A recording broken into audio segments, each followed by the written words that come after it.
Sempre estimaré el temps de les cireres i aquell record que ni tinc al cor.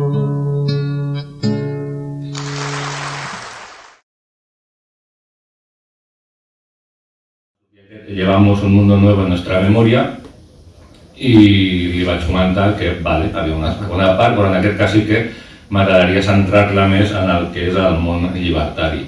I va sorgir la idea aquesta de trencar l'estereotip aquest que vincula anarquisme a violència i que ha perdurat al llarg dels anys. Anant al que és el llibre, jo torno a insistir, ni sóc investigador ni sóc historiador. No espereu aquí grans descobertes, jo en tot cas, com a molt, no passo de cronista, divulgador i tiramilles. I entrant al que és el contingut, trobareu les vides o els gossos biogràfics de 31 homes, 31 dones, que en realitat són 33, i 5 moviments col·lectius.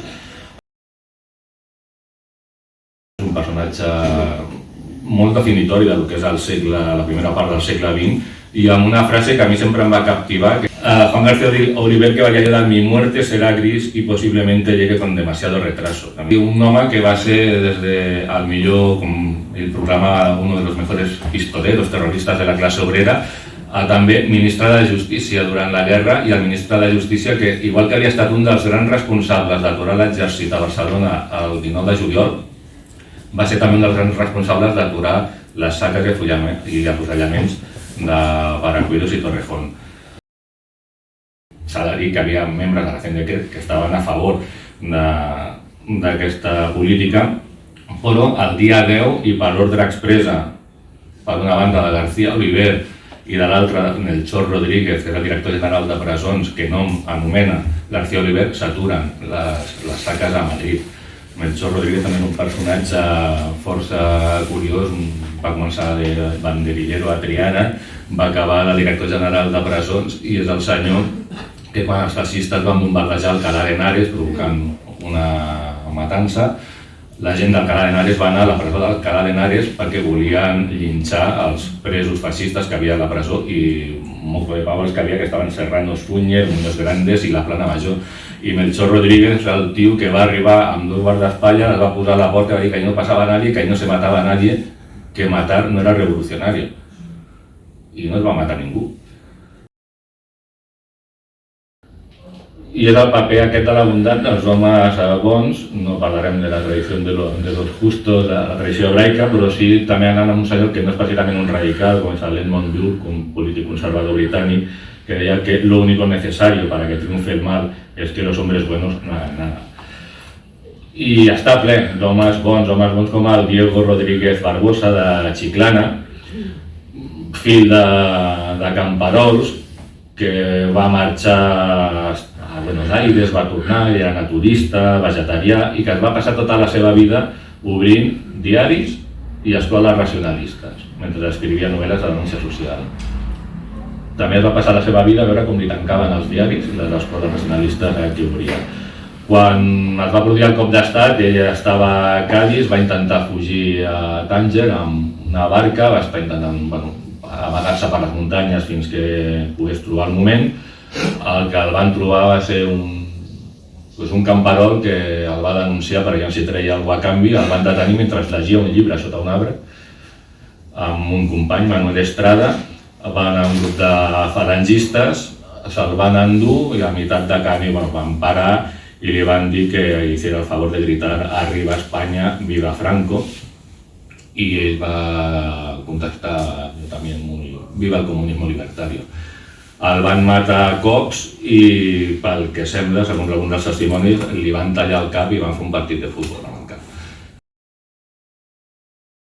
Ell era de Fisterra, es deia Alejandro Campos Ramírez, i va canviar el nom per Alejandro Finisterre. Amb 15 anys va venir a Madrid, vivia de la bohèmia, treballava venent poemes pels cafès i treballant de paleta, i a la guerra el van xampar amb 17 anys, i ell es va decidir organitzar, anar al front de guerra a fer recitals poètics, que és una bona manera de parar el racisme.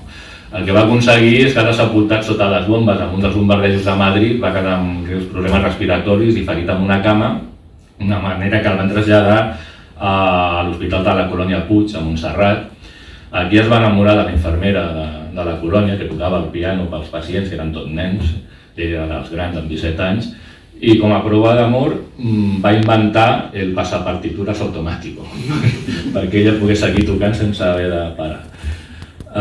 I després, veient com companys seus, molts amb cames amputades, ferits de guerra, no podien jugar a futbol, mentre els altres sí que ho feien, va dir, això no pot ser, invento el futbolín, i va inventar el futbolín.